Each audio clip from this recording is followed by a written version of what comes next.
Ces derniers temps, notre manière de gérer la mort a évolué. Au lieu d'ouvrir des tombes, on allume désormais des fours.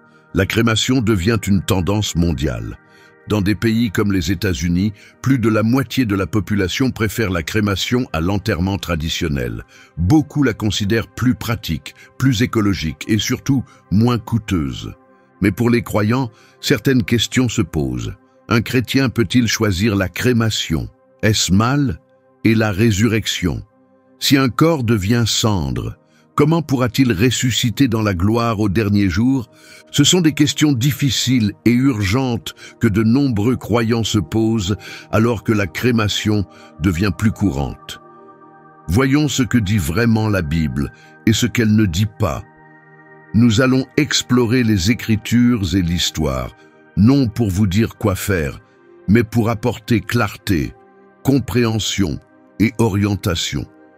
D'abord, qu'est-ce que la crémation exactement? C'est une méthode qui consiste à exposer le corps humain à une chaleur intense jusqu'à ce qu'il devienne cendre. D'un point de vue technique, c'est simple, mais cela porte un sens profond. Le corps du défunt est placé dans une chambre où les flammes atteignent entre 800 et 1000 degrés Celsius. En quelques heures, tous les tissus mous sont brûlés. Ce qui reste, ce sont des fragments d'os, car la peau, les organes et les autres tissus sont détruits par le feu. Ces fragments sont ensuite broyés pour devenir une fine poussière que l'on appelle les cendres. Ces cendres, aussi appelées restes crématisés, sont rendues à la famille. Elles peuvent être gardées, dispersées dans un lieu spécial, ou même enterrées. Le processus est rapide, efficace et moderne, mais aussi radical. En peu de temps, le corps disparaît totalement. Contrairement à la terre, ces cendres sont des particules minérales grises, sans forme reconnaissable. Les familles les conservent souvent dans des urnes, les répandent dans des endroits symboliques ou les placent dans un lieu important à la maison. Jamais dans l'histoire autant de chrétiens n'ont dû faire ce choix, enterrement ou crémation. Pendant des générations, l'enterrement était la voie claire et acceptée. Mais les choses ont changé. Aujourd'hui, dans de nombreux pays majoritairement chrétiens, la crémation est plus fréquente que l'enterrement. Qu'est-ce qui a provoqué ce changement? Le facteur principal est évident, le coût. Les funérailles peuvent être très chères. Entre le prix du cercueil, la concession, l'embaumement, les frais de cérémonie et la pierre tombale, la facture peut vite atteindre plusieurs milliers d'euros. Pour beaucoup, la crémation semble une option plus abordable et raisonnable. C'est plus rapide, moins coûteux, flexible et plus facile à organiser en période de deuil. Mais l'argent n'est pas le seul facteur. De plus en plus de gens pensent aussi à l'environnement. Les enterrements traditionnels utilisent de l'espace, du bois, du métal, du béton et des produits chimiques pour conserver le corps. Tout cela laisse une empreinte écologique évidente, de plus en plus difficile à ignorer. C'est pourquoi l'environnement fait aussi partie de cette réflexion. Bien qu'elle ne soit pas totalement neutre, la crémation consomme généralement moins de matériaux, prend moins de place et demande moins de temps. Un autre facteur compte aussi, le rythme de la vie moderne. Les familles vivent souvent éloignées, parfois sur des continents différents, et beaucoup ne se sentent plus liés à un lieu de sépulture précis. Pour ces familles, la crémation offre plus de possibilités. Les cendres peuvent être conservées, transportées ou dispersées dans des lieux chargés de sens. Cela a du sens dans un monde où les gens meurent souvent loin de leur lieu de naissance ou de leur vie. Et il faut aussi reconnaître une autre réalité. La culture change.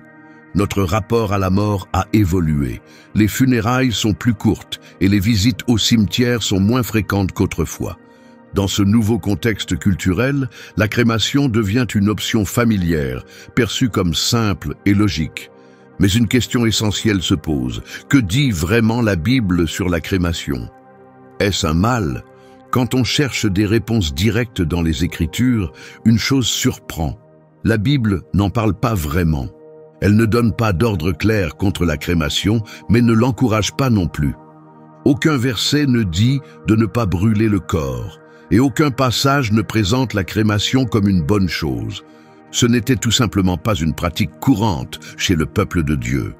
Abraham, Moïse, les prophètes, tous ont été enterrés. Même les disciples de Jésus n'ont pas été incinérés. Et Jésus lui-même a été enveloppé et placé dans un tombeau. L'enterrement était la tradition dans toute la Bible. Dans une grotte, une tombe ou un cercueil, les corps étaient déposés avec soin, confiés à la terre, dans l'espérance des promesses de Dieu. Mais dans de rares cas, des corps ont été brûlés, et jamais pour des raisons honorables.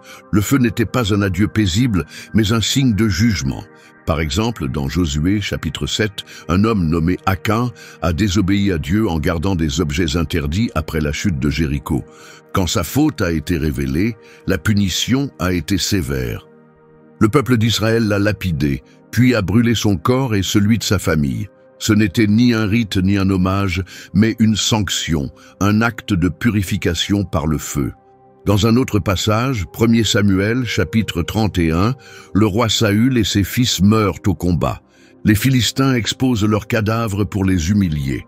Des hommes de Jabès récupèrent les corps au péril de leur vie. Mais quand ils les trouvent, ils sont déjà abîmés, décomposés et déshonorés. Alors ils décident de les brûler.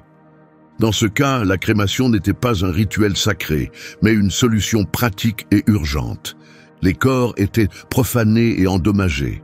La crémation a été choisie pour éviter une nouvelle humiliation ou la propagation de maladies. Ce n'était ni souhaité ni courant. Ce qui frappe le plus, pourtant, c'est ce qui se passe ensuite. Les hommes ramassent les ossements avec soin et les enterrent sous un arbre. On dirait qu'ils cherchent, malgré la douleur, à redonner un peu de dignité aux morts. Même quand le feu est utilisé, l'objectif final reste l'enterrement. On voit un autre exemple dans 2 Rois chapitre 23, sous le règne du roi Josias. Déterminé à purifier Juda de l'idolâtrie, Josias profane les sanctuaires païens. Comment? Il déterre les restes des faux prêtres et brûle leurs ossements sur les autels où ils avaient servi, pour rendre ces lieux impurs. Ici, le feu est clairement utilisé pour déshonorer. Aucun respect n'est montré, aucun rituel de deuil, seulement du mépris et du rejet. Le feu ne symbolise pas la paix, il transforme ces autels en terre maudite, signe que ceux qui se sont opposés à Dieu ne trouveront pas le repos. Alors, quel est le point commun dans tous ces récits? Chaque fois qu'un corps est brûlé, ce n'est jamais vu comme un acte respectueux. C'est toujours lié au jugement, à la punition ou à des situations désespérées. À aucun moment dans l'Ancien Testament, la crémation n'est présentée comme une pratique positive ou sacrée pour les croyants. En réalité, le symbolisme du feu dans la Bible est très clair. Il ne représente pas la préservation, mais la destruction. Le feu, dans les Écritures, est souvent lié à une purification qui vient par le jugement. De la Genèse à l'Apocalypse, le feu est utilisé pour envoyer un message fort. C'est la force du jugement qui détruit des villes pécheresses comme Sodome et Gomorrhe. C'est la chaleur qui éprouve et purifie, comme le métal dans un fourneau. C'est aussi l'image de la punition éternelle, ce que la Bible appelle l'étang de feu. Il est vrai que le feu sert aussi à montrer la présence de Dieu. Par exemple, Moïse voit le buisson ardent, en flammes, mais non consumé. Élie appelle le feu du ciel pour consumer son offrande sur l'autel. Les offrandes étaient brûlées en signe de dévotion et d'abandon à Dieu. Mais en dehors de ces rituels précis, le feu porte presque toujours un avertissement. Il marque une séparation, une correction, une fin. Cela ne signifie pas que la crémation aujourd'hui est un péché. La Bible ne l'interdit pas clairement, mais il est important de noter la cohérence du symbolisme. Le feu n'est jamais associé à l'espérance dans la Bible. Il est bien plus souvent lié au jugement. En revanche, ce que l'on voit encore et encore, c'est l'enterrement.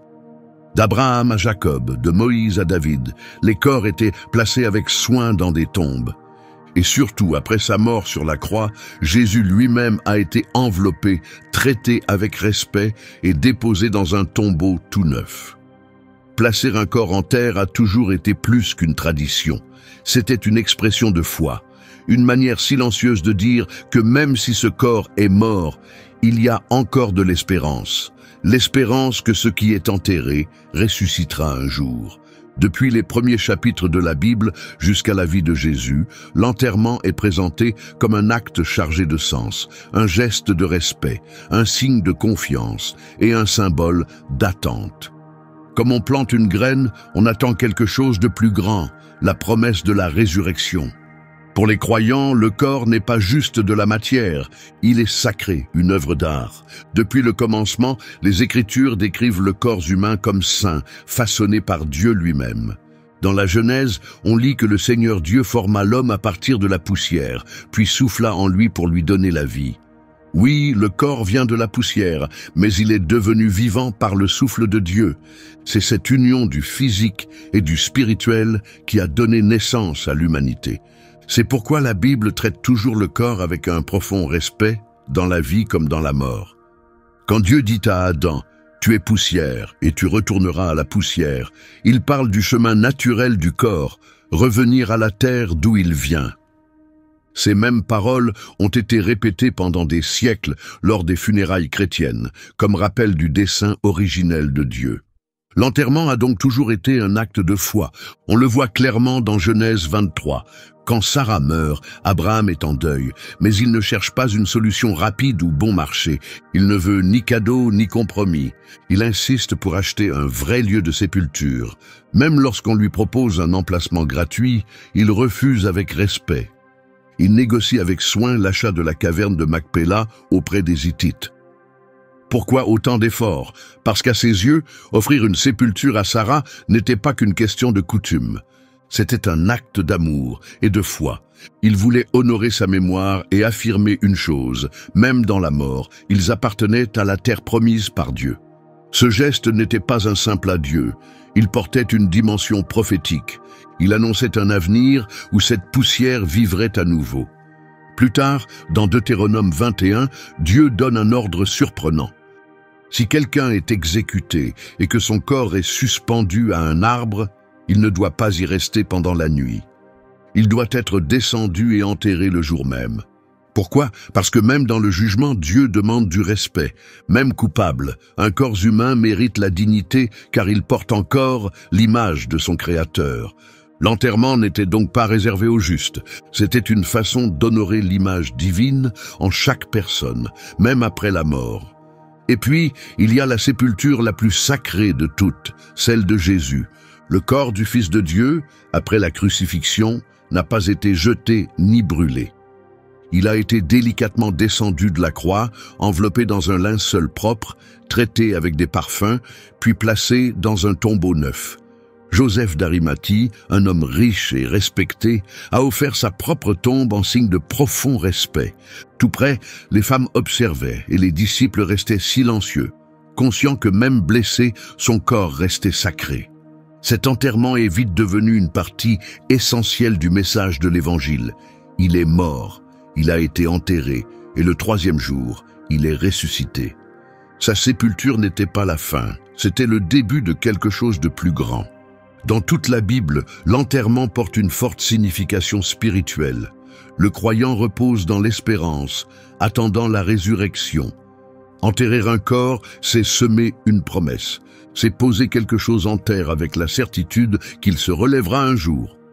L'enterrement reconnaît que la mort n'est pas la fin, mais le commencement de quelque chose de nouveau. Quand un corps est placé dans la terre, c'est comme planter une graine qui jaillira un jour dans une vie nouvelle. Le corps du croyant retourne au sol avec l'espérance qu'il ressuscitera, transformé et renouvelé. Le corps n'est pas une prison pour l'âme, il fait partie de la création renouvelée de Dieu, une demeure pour l'Esprit Saint, inclus dans le plan de rédemption. Même en vieillissant ou en se décomposant, son avenir, c'est la résurrection. Cela amène une question que beaucoup de chrétiens se posent. La crémation empêche-t-elle la résurrection? C'est sans doute la plus grande inquiétude des croyants d'aujourd'hui face à la crémation. Si un corps devient cendre, Dieu peut-il vraiment le relever? Le christianisme enseigne que Jésus est ressuscité des morts et que nous aussi, nous ressusciterons avec un corps nouveau, éternel et glorieux. La résurrection n'est pas juste un symbole ou une belle idée, c'est une promesse réelle et physique, garantie par le sang du Christ et confirmée par la puissance de Dieu. Mais alors, si le corps n'existe plus, s'il a été détruit par le feu ou perdu avec le temps? Les Écritures donnent une réponse claire. Rien n'est trop difficile pour celui qui a tout créé. Dans 1 Corinthiens 15, Paul parle de la résurrection et répond à ces mêmes inquiétudes. Ce qui est semé dans la corruption ressuscitera dans l'incorruptibilité. Ce qui est mis en terre dans l'humiliation ressuscitera dans la gloire. Ce qui est déposé dans la faiblesse ressuscitera dans la puissance.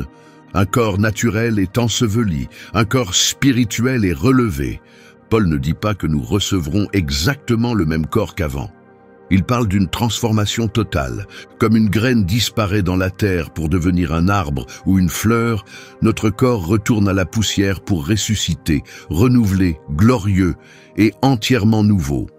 La promesse de la résurrection ne dépend pas de l'état du corps, ni de la présence d'os. Elle repose entièrement sur la puissance de Dieu, et cette puissance n'a aucune limite.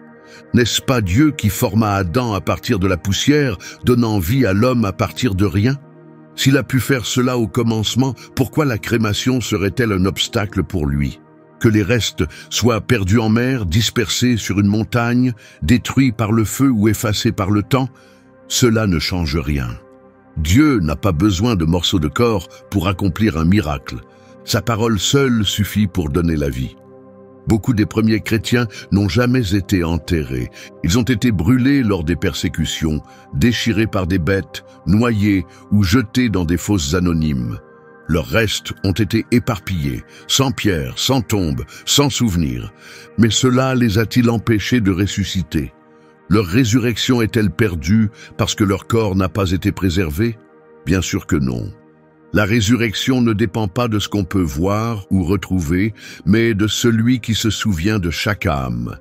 Même si le monde les oublie ou ne voit que des cendres, Christ connaît leur nom. Et il les relèvera non parce que leur corps était intact, mais parce que leur foi a tenu bon. Paul écrit que Christ transformera nos corps humbles pour les rendre semblables aux siens, glorieux et renouvelés, par la puissance même qu'il utilise pour tout soumettre.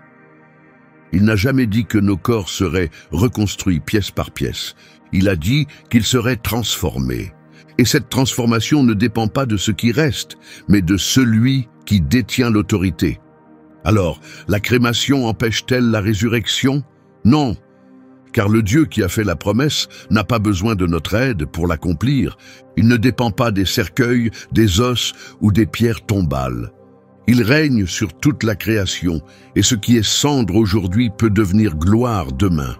C'est pourquoi, même s'il est bon de réfléchir et de peser les choix, notre confiance ne doit jamais reposer sur nous-mêmes, mais sur sa puissance. Si tu crois que Christ a vaincu la mort, alors tu dois aussi croire qu'aucun feu, aucune poussière, aucune décomposition ne peut annuler ce qu'il a promis. Notre assurance ne repose pas sur l'état de nos corps, mais sur cette vérité inébranlable. Je suis la résurrection et la vie. Nulle part dans la Bible Jésus ou les apôtres n'interdisent la crémation. Jamais elle n'est présentée comme un péché. Et l'enterrement n'est pas imposé comme une obligation. Au lieu de règles, les Écritures nous donnent des principes. La valeur du corps, la certitude de la résurrection et la vérité que chaque vie appartient à Dieu. Alors, qu'a enseigné l'Église à ce sujet? Pendant longtemps, l'Église a fortement découragé la crémation, non parce que l'acte en soi était mauvais, mais à cause de ce qu'il représentait pour certains. Au XVIIIe et XIXe siècle, certains groupes utilisaient la crémation pour nier la foi chrétienne. Pour eux, c'était un rejet de la résurrection, un refus de croire en la vie éternelle. Dans ce contexte, l'Église voyait la crémation comme un refus de vérité fondamentale. Choisir la crémation dans ce but revenait à renier l'Évangile. Mais avec le temps, les motivations ont changé. Peu à peu, les raisons sont devenues différentes. Contraintes financières, raisons sanitaires ou choix personnels faits avec amour et respect. À cause de ce changement, l'Église a réévalué sa position. En 1963, sous le pontificat du pape Paul VI, le Vatican a officiellement levé l'interdiction stricte. La crémation a été autorisée à condition qu'elle ne soit pas choisie pour rejeter la foi en la résurrection. Depuis ce moment, l'Église catholique accepte la crémation. Cependant, elle recommande toujours l'enterrement traditionnel comme pratique idéale, car il est vu comme un symbole fort de l'espérance chrétienne et un lien avec les traditions anciennes. En 2016, l'Église a publié un document important intitulé Ad Resurgendum cum Christo, ce qui signifie « pour ressusciter avec le Christ ». Ce texte a confirmé que la crémation est permise tout en posant des conditions précises. Premièrement, les cendres ne doivent pas être dispersées en plein air, partagées entre les proches ou conservées à la maison, sauf en cas de raison sérieuse. Elles doivent être placées dans un lieu sacré, une église, un columbarium ou un cimetière, afin que le souvenir du défunt reste lié à la communauté de foi et soit un signe visible de croyance. Deuxièmement, le document souligne que la crémation ne nuit ni au salut ni à la résurrection tant qu'elle n'est pas choisie dans l'intention de rejeter l'enseignement chrétien. Les différentes confessions chrétiennes, comme de nombreuses églises protestantes, évangéliques ou les communautés orthodoxes, ont des opinions variées. Certaines acceptent pleinement la crémation, d'autres la déconseillent, mais la plupart s'accordent sur un point, ce n'est pas un péché. Elles insistent pour que la décision soit prise avec réflexion, respect et maturité spirituelle. En résumé, l'Église ne rejette pas la crémation. Elle l'autorise, mais demande aux croyants de ne pas prendre cette décision à la légère. Elle doit être un acte de foi réfléchi et profond. Car ce que nous cherchons n'est pas seulement la paix, c'est la paix en Christ, avec confiance en sa promesse. Celui qui croit en moi vivra, même s'il meurt. Alors, restons avec la question essentielle. La crémation change-t-elle vraiment quelque chose? Certains craignent que le feu efface ce que nous sommes, mais la vérité, c'est que chaque corps humain retourne tôt ou tard à la poussière. La crémation n'efface pas l'identité, elle ne fait qu'accélérer un processus naturel. Dès que la vie quitte le corps, ce processus commence. La peau sèche, les muscles s'effondrent, les organes se décomposent. En quelques semaines, il ne reste que les os. Puis, avec le temps, ils disparaissent aussi. La science appelle cela la taphonomie, l'étude de ce qui arrive au corps après la mort. Cela comprend la décomposition, la transformation en squelette, puis la désintégration complète. Même un corps soigneusement enterré dans un cercueil coûteux finit par retourner à la terre, décomposé par les bactéries, l'humidité et le temps. Que cela prenne des décennies ou quelques mois, la fin est toujours la même. Tu es poussière et tu retourneras à la poussière. En ce sens, la crémation n'apporte rien de nouveau. Elle condense en quelques heures ce que la nature accomplit en plusieurs années. La différence n'est pas spirituelle, elle est simplement temporelle. Un corps réduit en cendres n'a rien de moins qu'un corps qui devient poussière sous terre.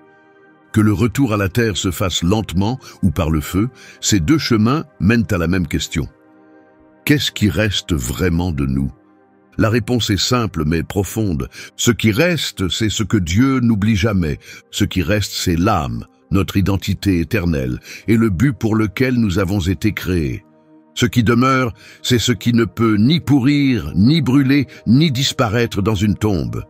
Peu importe que vos os reposent sous une pierre gravée d'une croix ou que vos cendres aient été dispersées dans la mer.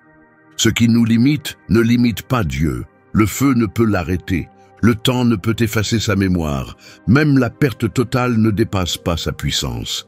Et cette vérité change tout, parce que la poussière n'est pas la fin, c'est le commencement, le lieu où Dieu prépare quelque chose de plus grand. Si la poussière est seulement un début, alors la vraie question n'est pas « Dieu peut-il ressusciter ce corps ?» Mais comment choisissons-nous de l'honorer pendant qu'il est entre nos mains?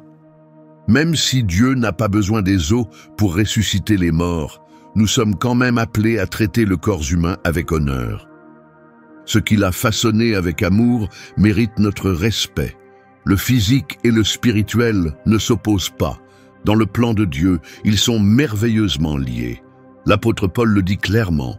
Ne savez-vous pas que votre corps est le temple du Saint-Esprit qui est en vous et que vous avez reçu de Dieu? Vous ne vous appartenez pas. Vous avez été acheté à un grand prix.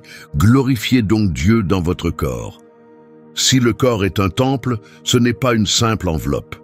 C'est un lieu sacré, choisi et utilisé par Dieu pour accomplir ses desseins. Chaque acte de bonté, chaque larme, chaque prière, tout s'est vécu dans ce corps. C'est là que le chemin de foi a eu lieu. Et même si l'âme s'en va, le corps garde de la valeur et mérite notre attention. Ainsi, quand nous prenons soin des restes d'une personne, ce n'est pas un simple devoir. C'est une déclaration. Sommes-nous en train de traiter ce corps comme un déchet ou comme quelque chose d'éternel? Sommes-nous guidés par la facilité ou par la foi? Placer un corps en terre, ce n'est pas juste le couvrir de terre, c'est affirmer que cette vie a compté et qu'elle se relèvera. La crémation, lorsqu'elle est faite avec respect, prière et réflexion, peut aussi exprimer un abandon à la volonté de Dieu. Mais elle nous pousse à nous interroger. Voyons-nous ce corps pour ce qu'il est vraiment, un vase sacré ou simplement un objet sans valeur? La différence ne réside pas seulement dans le choix du mode, elle se trouve dans le cœur qui motive ce choix. Un enterrement sans foi n'honore pas toujours, et une crémation avec foi ne déshonore pas forcément. Mais quand nos décisions manquent de réflexion spirituelle, nous risquons d'oublier la vérité. Le corps, vivant ou mort, reste une œuvre d'art divine. Il parle encore d'un créateur qui l'a formé avec soin, qui y a soufflé la vie et qui a promis de le restaurer dans la gloire.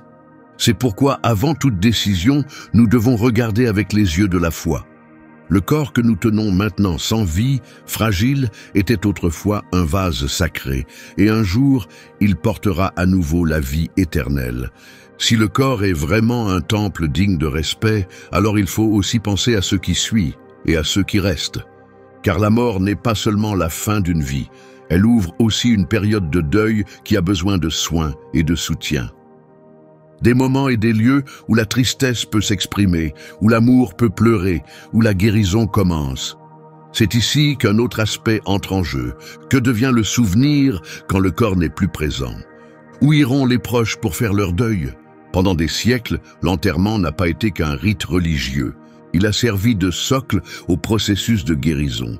Une tombe n'est pas qu'un endroit dans le sol, elle devient un repère dans le cœur. C'est l'endroit où les enfants reviennent, où les amis déposent des fleurs, où la douleur trouve une voix et l'amour des mots.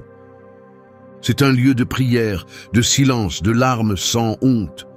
Pour beaucoup, les cimetières deviennent sacrés, car ils portent le poids de la mémoire et de la présence.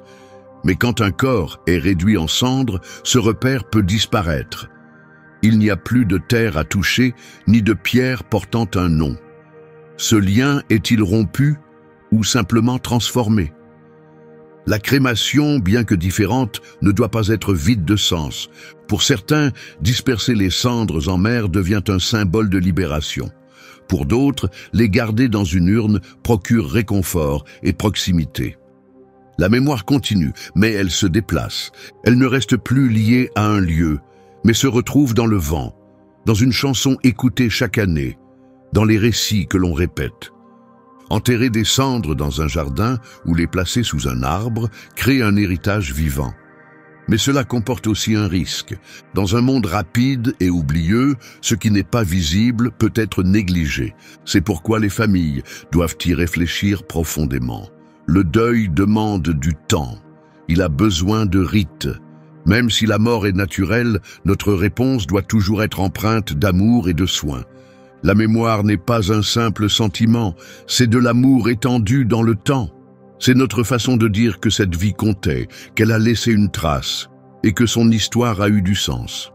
Qu'il s'agisse d'une tombe ou d'une urne, d'un cimetière silencieux ou de la mer ouverte, tout peut devenir un lieu sacré, si nous portons la mémoire dans notre cœur. En fin de compte, ce n'est pas l'endroit qui définit le deuil. Ce qui compte vraiment, c'est de ne jamais cesser de se souvenir. Et si le souvenir vit là où l'amour choisit de le porter, alors cette décision finale n'est pas seulement une question de logistique ou de simplicité. C'est un acte spirituel, c'est personnel. Cela reflète ce que nous croyons, ce que nous aimons et ce que nous espérons. Il n'existe pas de méthode parfaite, ni de verset précis, ni de réponse unique. Cela nous amène naturellement à une question essentielle. Qu'est-ce que nous devons garder à l'esprit pour faire ce choix? Il n'y a pas de commandement strict, mais il y a des questions honnêtes que l'on peut se poser, des questions qui ne nous imposent rien, mais révèlent nos intentions les plus profondes.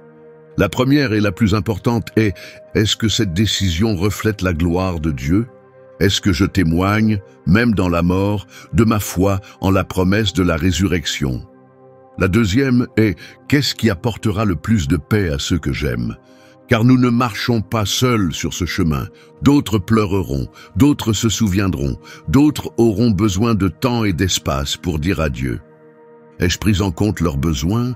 Ai-je pensé à leur offrir un lieu, physique ou symbolique, où la guérison peut commencer, où les souvenirs se partagent, où les larmes peuvent couler dans l'amour? Parfois, l'acte le plus spirituel n'est pas ce qui semble le plus facile, mais ce qui apporte du réconfort à ceux qui restent. La troisième question touche au cœur de notre conscience. Quelle est la véritable motivation de mon choix? Est-ce la foi ou la peur, le respect ou l'indifférence, la conviction ou la commodité? Dieu regarde au-delà des apparences, il voit le cœur. Ce qui l'importe n'est pas seulement ce que nous choisissons, mais pourquoi nous le faisons. Si notre décision vient de l'amour, de l'humilité et du respect, si elle est guidée par le désir d'honorer Dieu et de prendre soin des autres, alors que l'on choisisse l'inhumation ou la crémation, cela peut glorifier Dieu. Ces questions ne sont pas simples, mais elles sont précieuses. Elles nous poussent au-delà de l'aspect pratique, vers le sacré. Elles nous invitent à nous demander: agis-je en pleine conscience spirituelle ou suis-je juste en train d'exécuter une tâche? Est-ce un témoignage de foi ou une formalité? Est-ce que je laisse derrière moi quelque chose de profond ou est-ce une page tournée sans réflexion? Même dans la mort, nous avons l'occasion de montrer ce que nous croyons. Notre dernier geste, la manière dont nous remettons notre corps, peut devenir une déclaration silencieuse de notre espérance. Pas seulement de qui nous étions, mais de ce que nous devenons. Renouvelés, ressuscités, éternels. Et alors que nous avançons dans ces décisions, ces incertitudes, ces adieux, une vérité demeure plus forte que toutes les autres. Dieu peut relever ce que les autres oublient. Il n'a pas besoin de conditions parfaites. Il lui suffit d'être ce qu'il est déjà. Si nous venons de la poussière, pourquoi craindre d'y retourner? Que ce soit des os ou des cendres, que l'on soit enterré ou sans trace, rien de tout cela ne limite Dieu. Sa puissance dépasse ce que nos yeux peuvent voir. Dans sa lettre aux Thessaloniciens, Paul écrit: frères et sœurs, nous ne voulons pas que vous soyez dans l'ignorance au sujet de ceux qui sont morts, afin que vous ne soyez pas dans la tristesse comme ceux qui n'ont pas d'espérance. Car nous croyons que Jésus est mort et qu'il est ressuscité, et nous croyons aussi que Dieu ramènera avec lui ceux qui sont morts en Christ. Cette promesse ne repose pas sur l'état du corps, elle repose sur la foi de l'âme. Et c'est cette foi qui déclenchera la résurrection, non pas un retour à ce qui était, mais une transformation vers ce qui sera. Ce qui était mortel sera revêtu d'immortalité. Ce qui était destiné à la décomposition deviendra éternel. Ce qui est redevenu poussière brillera de gloire. Paul le dit clairement, il est semé corps naturel, il ressuscite corps spirituel. Cela signifie que Dieu ne remet pas simplement les choses à l'identique. Il crée quelque chose de totalement nouveau. Un corps glorifié n'a pas besoin de ce qui reste. Il n'a besoin que du dessein que Dieu lui a donné. La vraie question ne concerne donc plus les cendres ou les os. C'est une question de confiance. Croire que quand Dieu appelle, aucun temps, aucune distance, aucune limite physique ne peut l'empêcher d'accomplir sa promesse. Et quand ce jour viendra, il n'y aura pas que les tombes qui s'ouvriront. Les cendres se relèveront, même les océans rendront leur mort. Car quand le Christ prononcera le dernier mot, peu importe si tu reposais dans un tombeau de pierre ou si tu avais été dispersé au vent, peu importe si tes restes sont dans un mur d'église ou sous les racines d'un arbre oublié, il saura exactement où te trouver et exactement qui tu es. Et en un instant qui changera toute l'histoire, les corps se lèveront, chaque larme disparaîtra et la mort sera vaincue une fois pour toutes. Alors, n'aie pas peur des cendres, ni de la terre, ni de l'oubli. Ne crains qu'une vie et une mort sans espérance.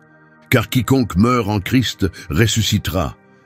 La question se tourne maintenant vers toi. En quoi crois-tu?